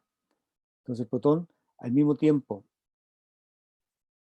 tiene un movimiento, se descubrió, ¿no es cierto?, que el protón también tiene un movimiento de spin, un giro sobre sí mismo. Pero el número cuántico se descubrió con el electrón, después se llevó al protón.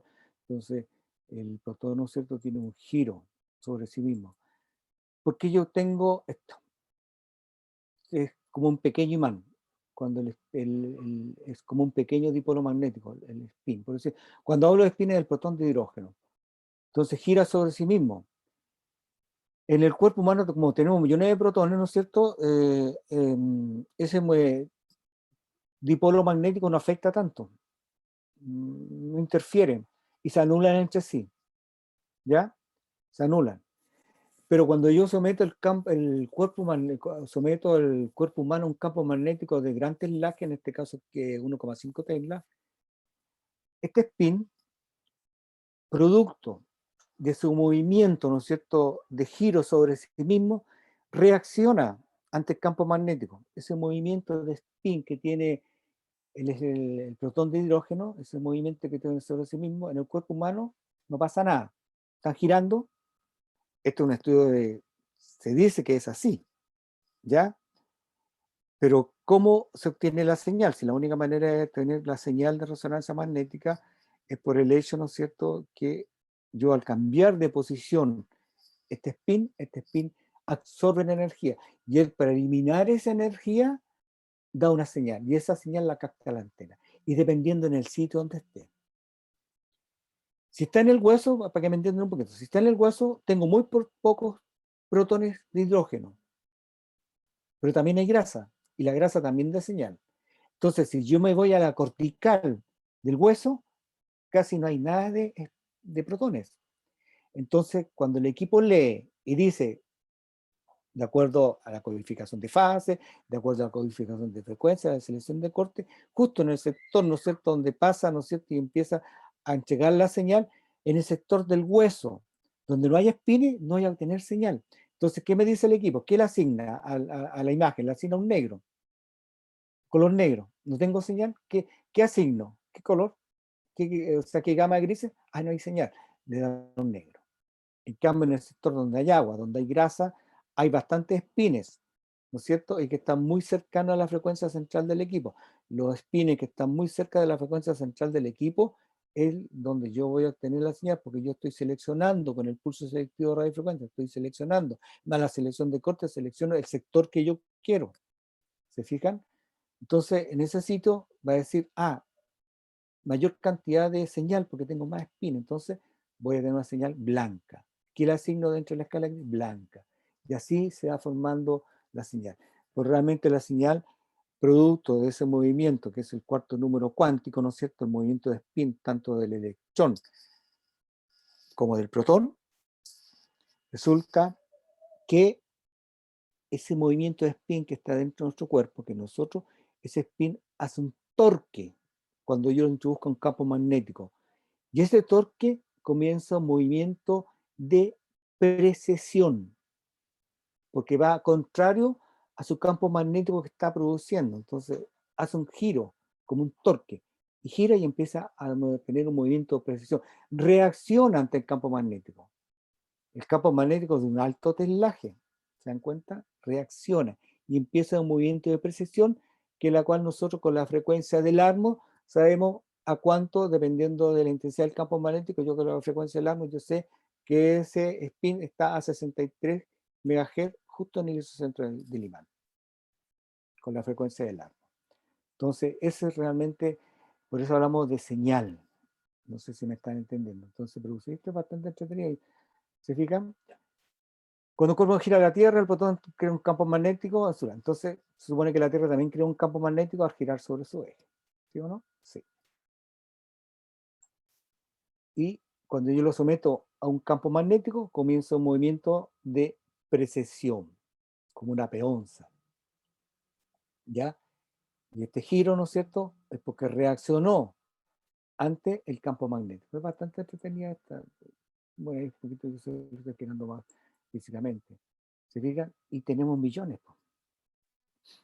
Vamos a tener espines que están en el sentido del campo magnético, siguiendo la línea de fuerza, y vamos a tener algunos porfiados, como en toda sociedad, ¿no es cierto? Vamos a tener unos que están antiparalelos, que tienen mayor energía, y los que están paralelos al campo magnético son los de menor energía.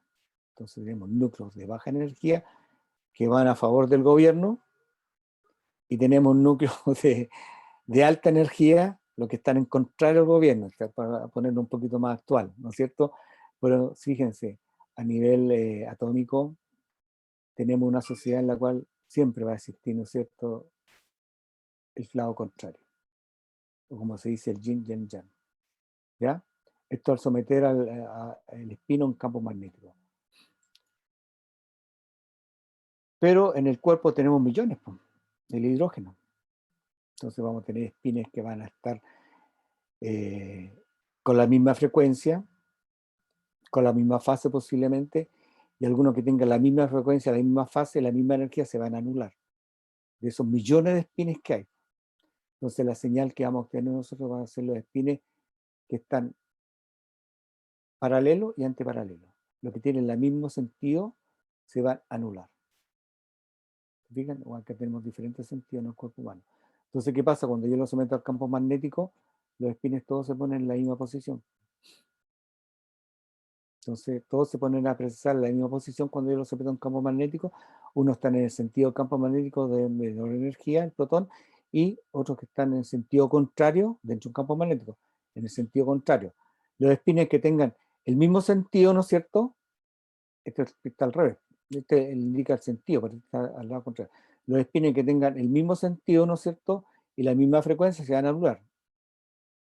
La misma energía se van a anular. Entonces yo voy a obtener la señal de los espines que están de baja energía, alta energía. Entonces yo cuando mando el pulso de radiofrecuencia, lo que hago es alterar esto, lo que está acá. Cuando el cuerpo humano está sometido al campo, esto sucede. Los espines, ¿no es cierto?, dentro de un campo magnético. Empiezan un movimiento de precesión, producto de que ellos reaccionan de su pequeño campo magnético, reaccionan al campo magnético y empiezan a hacer el movimiento de precesión. ¿Ya? Para que tengan claro que el movimiento de precesión se produce cuando yo introduzco el spin al campo magnético, aparte de su movimiento de spin que ya lo tiene.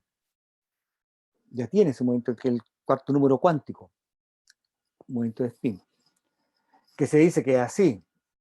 Usted sabe que dentro de la mecánica cuántica no hay otra forma de explicarlo, porque nosotros vemos, sé que está el fenómeno, pero en realidad será así. ¿No es cierto? ¿Será así? No lo sé, no lo sabemos. Entonces, bastante bonito introducirse en este mundo de la resonancia cuando uno empieza a analizar el estudio. Y bueno, ustedes saben que este estudio de la resonancia magnética, les voy a subir la historia de la resonancia magnética, yo les voy a subir un PDF, ¿no es cierto?, que el año pasado se lo pusieron los niños, y ustedes lo van a leer y ahí van a sacar sus conclusiones, ¿no es cierto?, cómo empezó la historia de la resonancia. Algunos son el padre, ¿no es cierto?, de la resonancia, Lateburg, Hans, y después, más hacia adelante, la resonancia por perfusión, ¿no es cierto?, mecánica, todas esas cosas. En cuanto a los otros científicos. Pero esto se inició antes de la Primera Guerra Mundial. Después, durante la Segunda Guerra Mundial, se fue creando más. Pero todo pensando en hacer una bomba atómica. ¿Eh? Eso.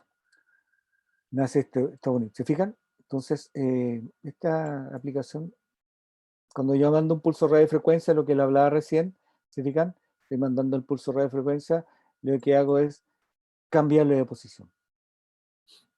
Entonces todos los espines están procesando, este es el sentido del campo magnético, están todos en el mismo sentido, ¿se fijan?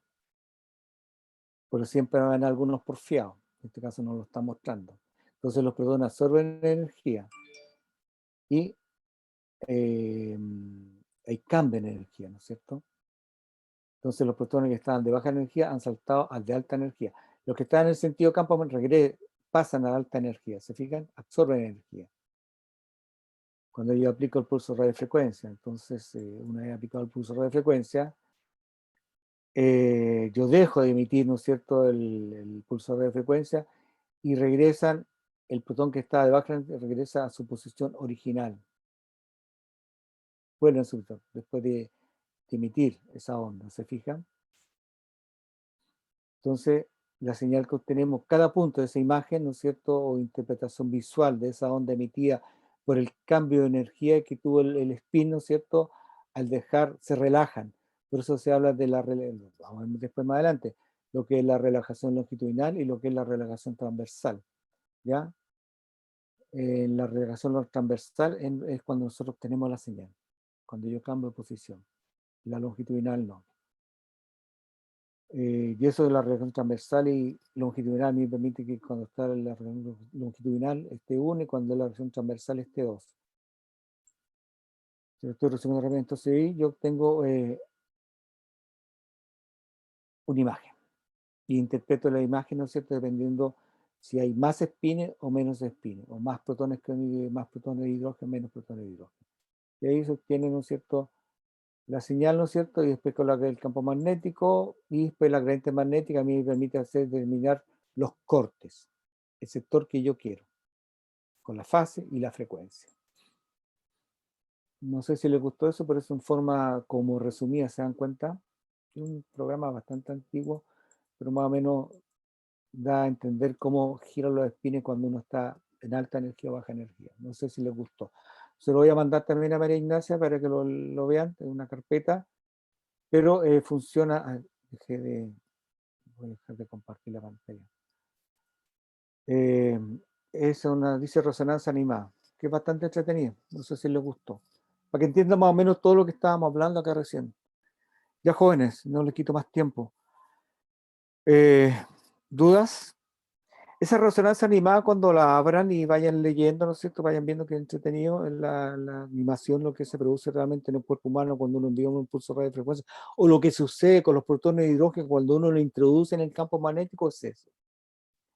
Eso es lo que dice la mecánica cuántica, pero cuesta imaginarse que sea así.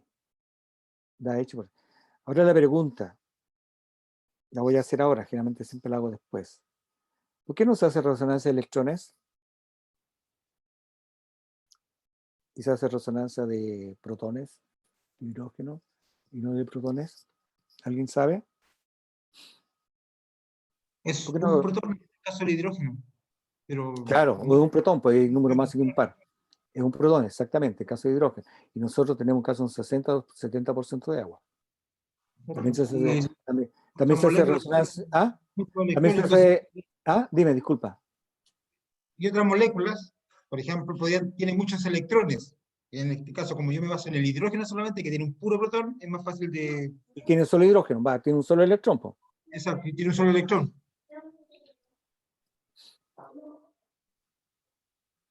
Ya, dentro del protón no nos vamos a otros elementos, porque también se puede hacer resonancia de fósforo. Ah, sí. Tiene un número másico impar. También puede hacer resonancia por sodio. ¿Pero por qué no hacemos por fósforo? Que podríamos hacer, ¿se hace resonancia de fósforo? ¿Por qué no hacemos de fósforo? Porque tenemos muy poca cantidad, porque hace un 0.2%, 0.1, ¿cuánto? Sería como para ver unas funciones particulares más del fósforo. Es claro, para análisis químico. Análisis químico se ocupa. La resonancia por fósforo, para analizar ciertos compuestos. Para hacer espectroscopía, ¿no es cierto?, de moléculas. Espectroscopía, entonces tú con la resonancia, tú tienes que hacer un espectrómetro y determinar la sustancia, ¿no es cierto?, de qué está compuesto la sustancia. Con resonancia magnética, la resonancia magnética sirve para todo. Se inició realmente en ese sentido, por la espectroscopía, ¿no es cierto?, de las moléculas, estudiar la sustancia y saber de qué está compuesto cada sustancia o cada elemento. De ahí nació la resonancia magnética, de ahí viene. Y después se trasladó, ¿no es cierto?, a lo que es el cuerpo humano y obtener imagen por resonancia magnética para la parte médica. Pero se inició ahí primero. Ya, la pregunta mía, para terminar, ¿por qué no se hace resonancia electrónica y se hace resonancia solamente de protones? Cuando hablo de spin, protón es lo mismo. Spin, protón es lo mismo. Cuando hablo de spin es el protón de hidrógeno. ¿Por qué no hago resonancia de electrones del hidrógeno?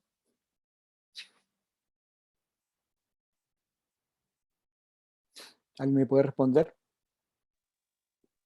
¿Por qué no hago resonancia de electrones y se hace resonancia de protones? Debe tener relación con el spin, en este caso son dos spin. No. No, es...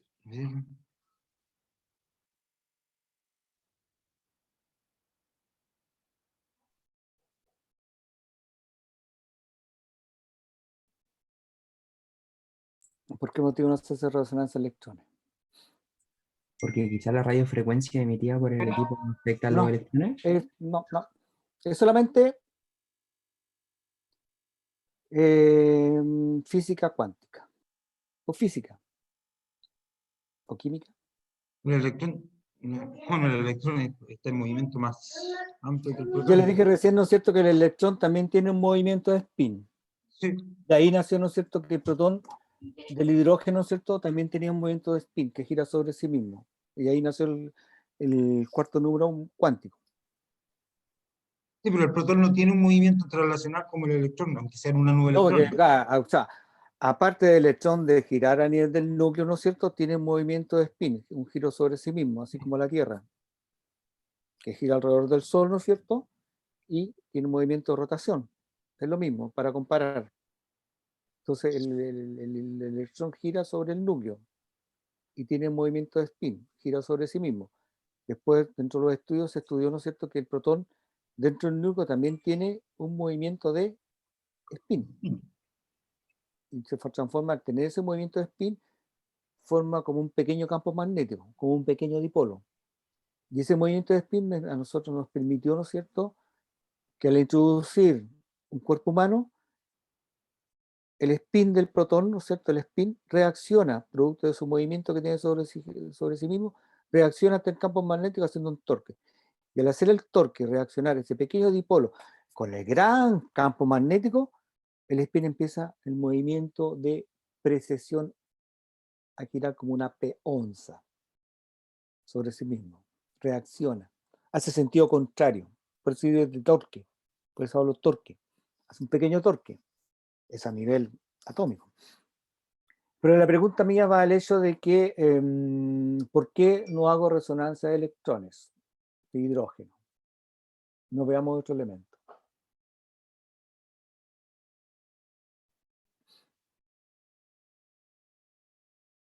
¿Por qué no hago resonancia de electrones? Podría hacer resonancia de electrones de hidrógeno, ¿sí?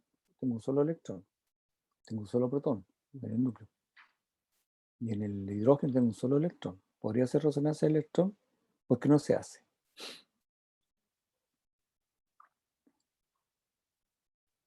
Y hago resonancia de protón, de hidrógeno. ¿A alguien se le ocurre?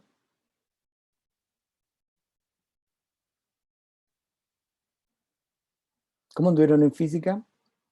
¿Será por el principio de incertidumbre del electrón? No. ¿Cuál es más grande, cuál es más pequeño? El protón es mucho más grande, una masa gigantesca comparada con el El protón es electrón. más grande. ¿Cómo es la masa del protón con respecto al electrón? Gigantesca. El doble. Sí. Mucho más. Bueno, Ahí está la menos respuesta. 27, o así. Pero es bastante diferente. Por la masa. La masa Bien. se considera los electrones despreciable con respecto al protón. ¿Ah? Por la masa. La masa del electrón es despreciable con respecto al protón. No. Cuando yo lo someto, ¿no es cierto?, y hago resonancia de electrones por la masa, ¿no es cierto?, del electrón, procesaría a una velocidad increíble que produce mucho calor. ¿Y qué pasa? Quemaría al paciente. Por la masa. Nada más que por la masa. La masa del Claro. ¿Se electrón quema el paciente o el equipo? puede No, acelerar pues los- la energía que se produciría sería extraordinariamente, llegaría a quemar, pues. La energía que se produce es mucha, pues. ¿Te acuerdas? El electrón, la masa es mucho más pequeña. Por eso no se hace resonancia de electrones. Por la masa, nada más que por la masa. Acuérdate que estamos mandando un pulso de radiofrecuencia, pero este es un pulso de radiofrecuencia selectivo. Por eso no se hace resonancia de electrones, solamente por la masa. Nada más. Y bueno, dentro de los espinos, ¿no es cierto?, está la electronegatividad, ¿no es cierto? El hidrógeno generalmente está asociado a otros elementos, no solamente el hidrógeno está solo. Está en la grasa, ¿no es cierto? Están los carboxilos, está unido. Entonces el electrón hace como enlace, ¿no es cierto?, con otros elementos. El oxígeno, ¿no es cierto?, que es más electronegativo, generalmente el electrón pasa más la casa del vecino, ¿no es cierto? Digo, del vecino, el electrón como es el oxígeno más electronegativo, el electrón pasa del oxígeno, pasa más en la casa del vecino que con él. Entonces ahí se produce apantallamiento, al electrón hace que el protón, ¿no es cierto?, se apantalle más, dependiendo de esté el oxígeno. Entonces, cuando un electrón está más, de un protón de hidrógeno está más apantallado, obtengo menos señal. Y va dependiendo del medio donde esté. Entonces, eso también es importante, eso lo ven en la parte física, que cuando usted realiza un diplomado, le explican más el apantallamiento que se produce, forma como un paraguas. El carboxilo, o sea, la grasa, ¿no es cierto?, el protón de hidrógeno está más, es un poco más apantallado cuando está como líquido libre o líquido ligado. Cuando está con líquido ligado, el hidrógeno está como más apantallado. Entonces, cuando yo quiero obtener la señal es muy poca la que se obtiene. En cambio, cuando no está apantallado, tengo más señal. Eso yo le explico más o menos el hecho de que el hidrógeno, ¿no es cierto?, y el electrón hace de enlace, ¿no es cierto?, con otras moléculas. Y dependiendo de esto. Por eso no se hace, y la masa es mucho más pequeña. Por eso no se hace. El electrón al final forma, dependiendo del sector donde esté el hidrógeno, ¿cierto? Produce apantallamiento, cubre el hidrógeno. Entonces, al cubrirlo, yo no tengo señal de esa molécula. Y eso el equipo lo lee. Es bonita la resonancia, pero le empieza a gustar cuando uno lo ve desde el punto de vista de la física. Es bastante interesante porque está dando señal en un sector de esto y uno empieza a analizar por los componentes que están. La grasa del agua siempre van a dar señal. El sector donde hay menos oxígeno, menos protones, no va a dar señal. Entonces uno empieza a analizar realmente por qué da señal esta patología, por qué no la dio. Y eso es interesante en resonancia, es un mundo bastante bonito. Diferente al escáner, que simplemente es absorción, nada más, de energía. Acá hay absorción de energía, pero al mismo tiempo esa absorción de energía que absorbe el protón, la elimina. Y esa eliminación de esa energía es la que capta la señal en la antena y uno forma la imagen. Ya, niños, no les quito más tiempo. Bien, nos vemos mañana. Sí, mañana bien, a la misma hora.